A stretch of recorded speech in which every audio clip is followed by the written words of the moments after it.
यदि गहराई से चिंतन करके देखें तो वास्तव में इस संसार में समस्याओं के सिवा और कुछ भी नहीं है। हर कदम पर, हर कोने में, हर कण में आपको समस्या ही समस्या मिलेगी। भगवान बुद्ध ने तो इस संसार को दुखालय कहा। दुखालय यानी दुख का घर। समस्या ही दुख है, दुख ही समस्या है, इसलिए इस संसार को समस्या का घर ही कहना चाहिए। हर प्रकार का व्यक्तित्व, हर वर्ग के लोग अपने आप को समस्याओं में घिरा हुआ अनुभव करते हैं। कोई स्वीकार करता है, कोई स्वीकार नहीं करता है।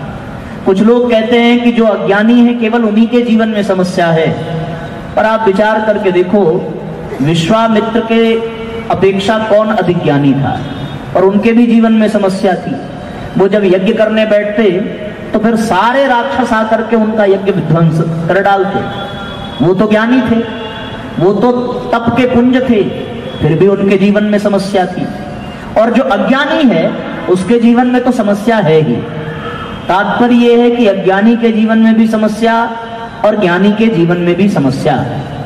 अब एक और बात, कुछ लोग ये सोचते हैं कि जीवन में अभाव है इसलिए समस्या है। विचार करके देखें, जो अभाव महसूस कर रहे हैं वो रोटी के अभाव में उनका पेट दुखता है, पर जिनके पास प्रचुर मात्रा में धन है वो इतना खा लेते हैं कि खाने के बाद पेट दुखता है।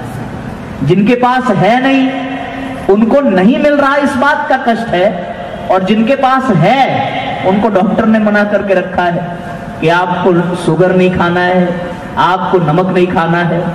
जिनके पास है तो अभाव वाला भी व्यक्ति दुखी है, समस्या में है, और जिनके पास अभाव नहीं है वो भी समस्या में घिरा हुआ है। जिन्हें मिल जाए उनको भी समस्या, जिनको ना मिले उनको भी समस्या।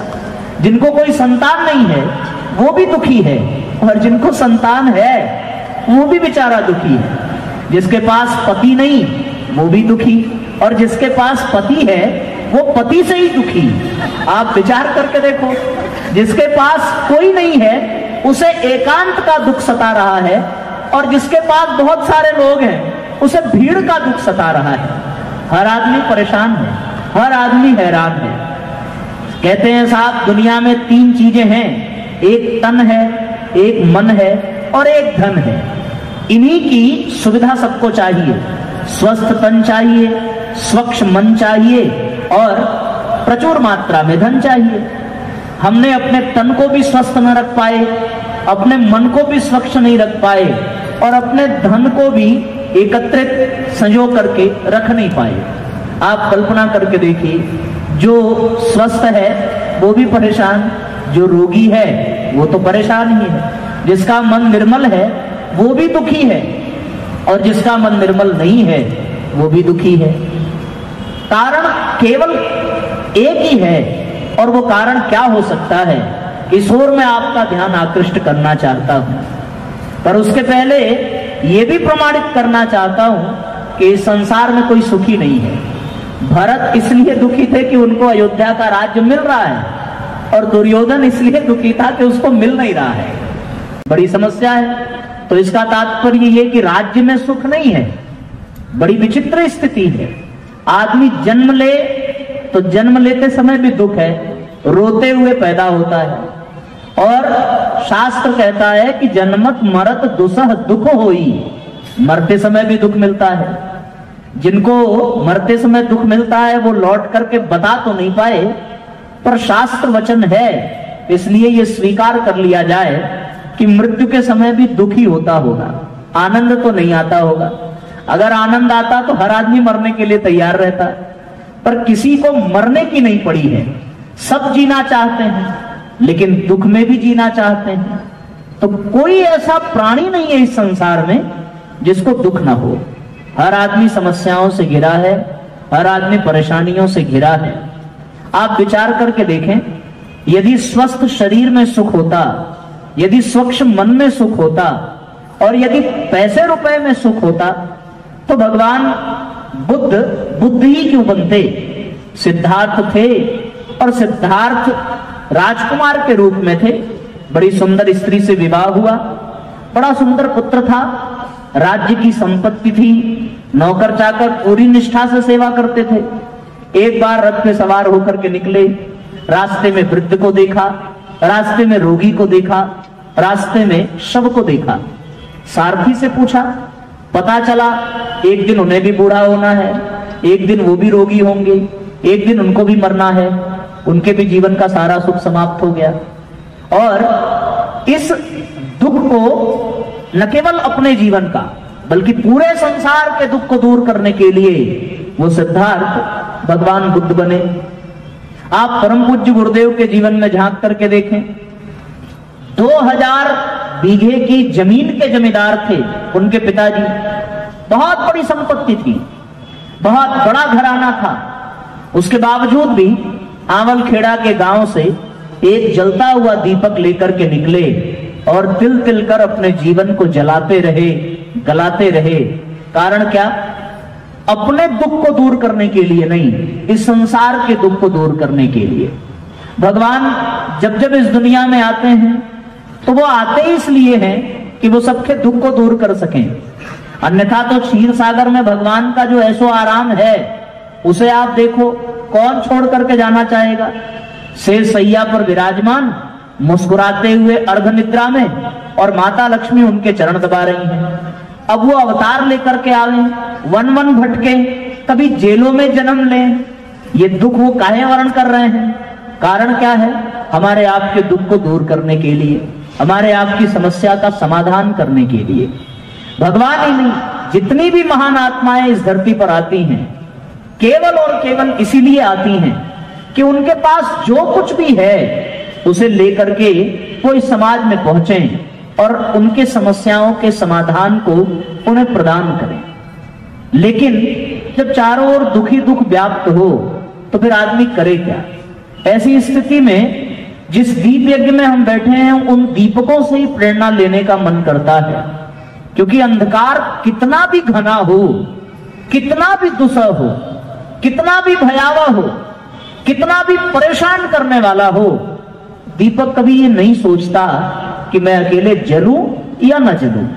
वो तो तुरंत अपनी लौ प्रकाशित करता है और जिस स्थान पर है उस स्थान पर वो अंधकार को आने नहीं देता। उसके अतिरिक्त कहीं भी अंधकार हो उससे मतलब नहीं है। पर हम जहां हैं कम से कम वहां तो समस्या ना हो। हम जहां हैं कम से कम वहां तो प्रकाश होना चाहिए। हम जहां हैं कम से कम वहां रोशनी हो, वहां उम्मीद हो, वहां आशा हो, वहां उत्साह हो, वहां उमंग हो। ये बहाना न चले कि इतने अंधकार को, इतनी समस्याओं को हम कैसे मिटा पाएंगे। देश की सीमा पर सुरक्षा करने वाला सैनिक ये नहीं सोचता कि बाकी सीमाएं सुरक्षित हैं या नहीं है। जिस सीमा के जिस क्षेत्र में वो विद्यमान है उस सीमा से कोई घुसपैठी, कोई आतंकवादी देश में न घुसे, जिम्मेदारी उसकी केवल इतनी ही है।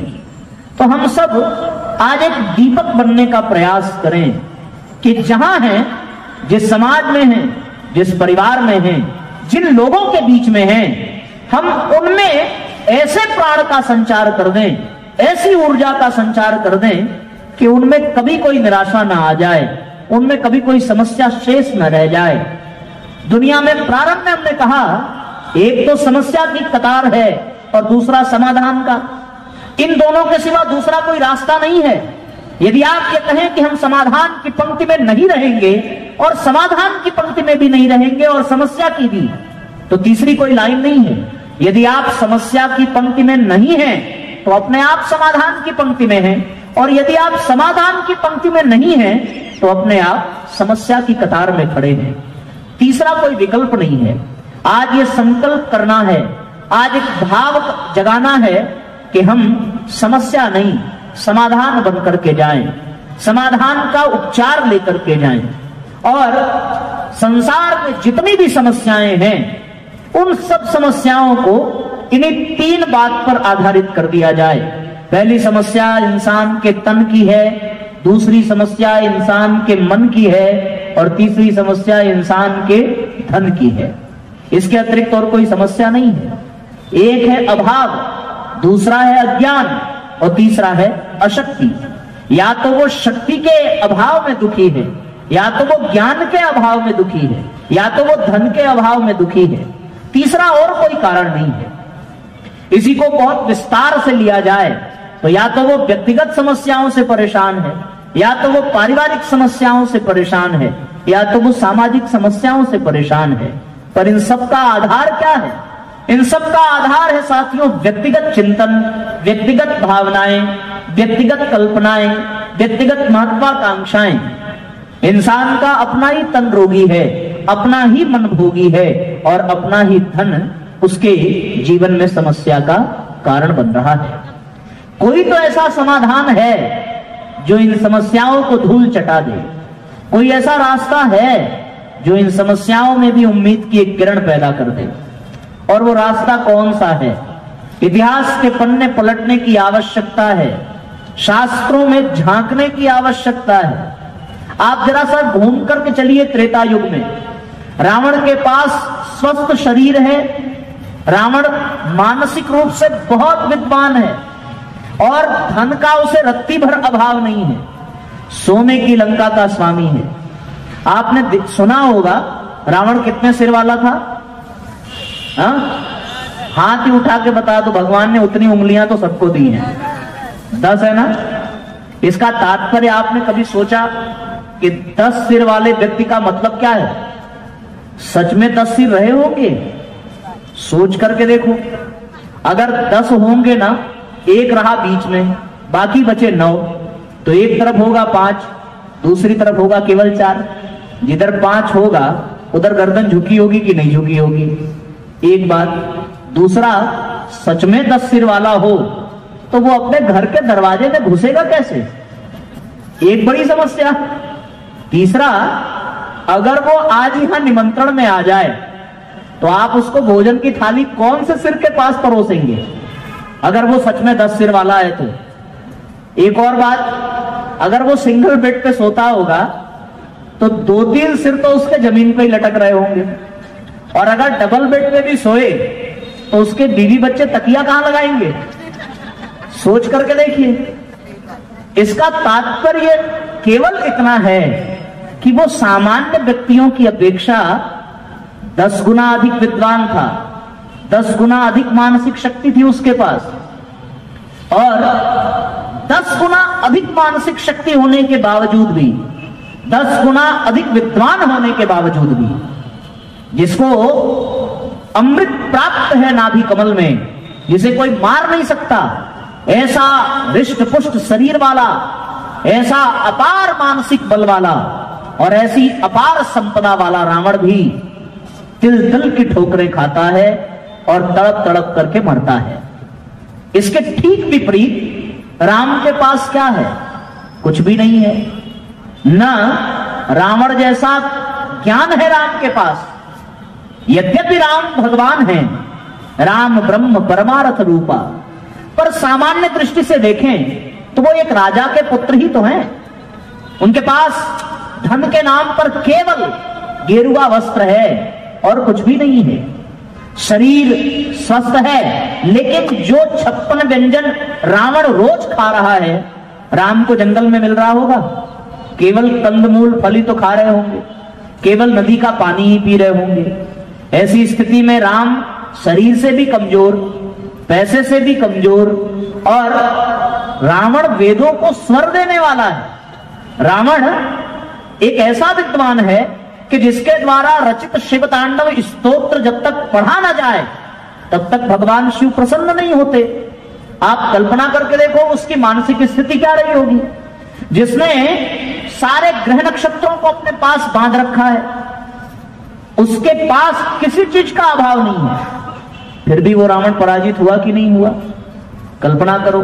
और राम ये सारी चीजें नहीं हैं, फिर भी विजयी हुए। विजयी हुए तो तात्पर्य क्या निकला?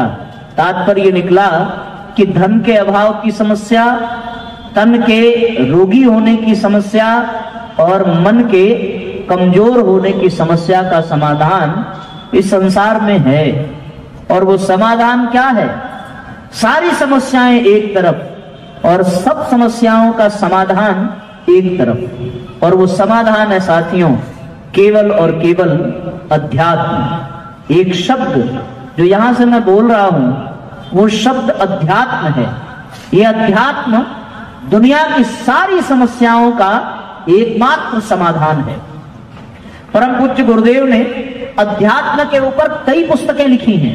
अध्यात्मवादी भौतिकता अपनाई जाए, अध्यात्म क्यों, कैसे, ये सारी पुस्तकें जो यहाँ के गायत्री परिवार के परिजन होंगे उन्होंने देखा होगा, पढ़ा होगा। प्रज्ञा पुराण के प्रथम खंड में द्वितीय अध्याय में अध्यात्म दर्शन प्रकरण पूज्य गुरुदेव ने लिखा है।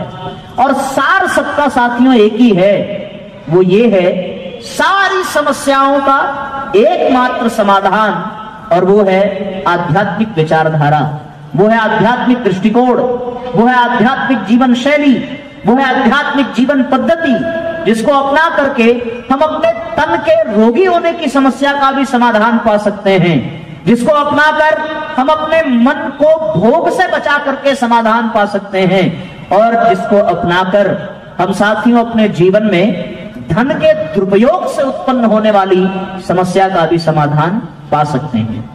आप दुनिया के किसी भी क्षेत्र में चले जाइए और कोई भी समस्या उठा करके देखिए, यदि उन समस्याओं का एकमात्र उपाय किसी कोने में है तो वो केवल और केवल अध्यात्म में मिलेगा और कहीं मिलने वाला नहीं है। और हम सब बड़े सौभाग्यशाली हैं कि वो समस्त समस्याओं के समाधान की क्षमता रखने वाला अध्यात्म केवल और केवल भारतीय संस्कृति के पास है और दुनिया की किसी संस्कृति के पास नहीं है। और भगवान की कृपा कि भारतीय संस्कृति हमें विरासत में मिली है, भारत माता की गोद हमें भगवान की कृपा से मिली है। हम उन ऋषियों, उन पूर्वजों की गोद में पले हैं जिन्होंने भारतीय संस्कृति को जिया है, जिन्होंने अध्यात्म को अपने जीवन से जी करके दिखाया है। इसके लिए कहीं जाने की जरूरत नहीं है, किसी और दुनिया में प्रवेश करने की जरूरत नहीं है। केवल अध्यात्म के ताले को खोल लिया जाए तो संसार की सारी विभूतियां आपके पास मिलती चली जाएंगी। स्वामी विवेकानंद से किसी पत्रकार ने पूछा था कि आप विदेश गए, वहां के लोगों को आपसे लाभ मिला, लेकिन आपको क्या मिला? विवेकानंद जी ने एक बात कही कि भैया भारत के जिन बातों को मैं केवल अंधश्रद्धा के नाते मान लेता था, अब मैं प्रमाण पूर्वक उसको सत्य मानता हूं, क्योंकि ये सत्य है। इस संसार में कोई भी पैदा हो जाए और वो यदि अपने परम लक्ष्य को पाना चाहता है, वो यदि अपने परम आनंद को पाना चाहता है, तो उसे कम से कम एक बार भारतीय संस्कृति को स्पर्श करना पड़ेगा और उसे अध्यात्म के मार्ग पर चलना पड़ेगा, तभी उसके जीवन में पूर्णता प्राप्त होगी। दूसरा कोई रास्ता नहीं है। और जो समाधान है वो हमें सहजता से मिला हुआ है। भगवान का बेटा, भगवान का पुत्र होने के बावजूद किसी और के सामने झोली फैलावे तो ये कितने बड़े आश्चर्य की बात है ना। गाय का बछड़ा जिसके लिए बड़ी भावना के साथ गाय दूध पिलाने को तैयार हो, लेकिन वो दूसरों के सामने दूध मांगे तो कैसा लगेगा? तो समस्या है कि नहीं है? आप कल्पना करके देखिए।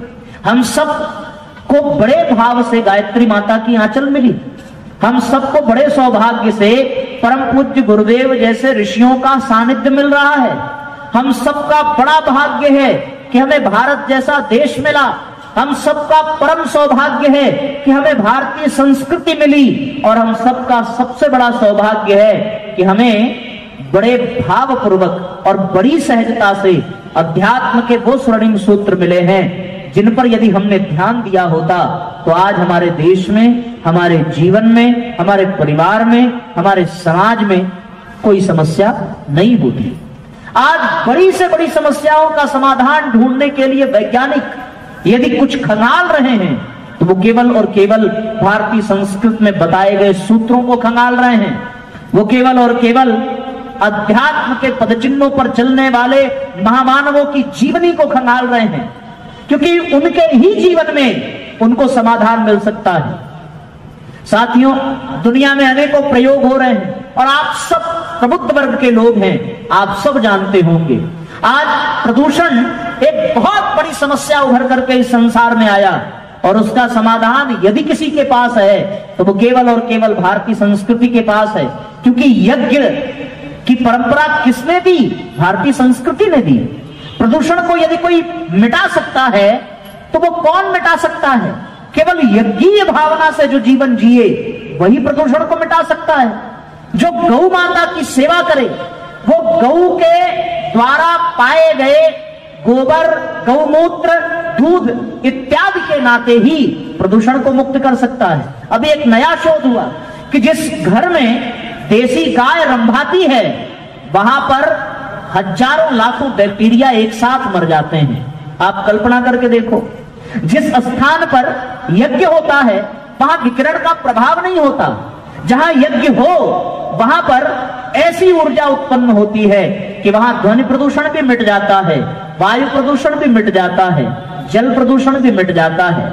और सबसे बड़ी बात साथियों कि मनुष्य के भीतर जो मानसिक प्रदूषण जन्म ले चुका है, उस मानसिक प्रदूषण का भी यदि कोई उपाय है तो वो केवल और केवल यज्ञ है, वो केवल और केवल भारतीय संस्कृति है, वो केवल और केवल अध्यात्म है।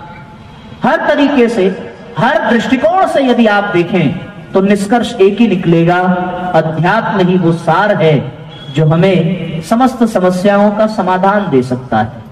दूसरा और कोई उपाय नहीं। हम ऋषियों के देश के हैं, ऋषियों के संतान हैं और हमें अब याचना छोड़ना चाहिए और हमें तन करके खड़े होना चाहिए, अपने आप को समाधान के रूप में विकसित करना चाहिए। बात समझ में आ रही है ना? किसको किसको समझ में आ रही है? हाथ उठाओ जरा। एक बात बताओ, आप समझदार ज्यादा हैं कि हम अच्छा समझा रहे हैं? हाँ? आप लोग ऐसा ही बोलो, हम तो ये बोलेंगे कि आप समझदार ज्यादा हैं। आप हमारी तारीफ करो, हम आपकी करेंगे, बस बात बन जाएगी। आइए।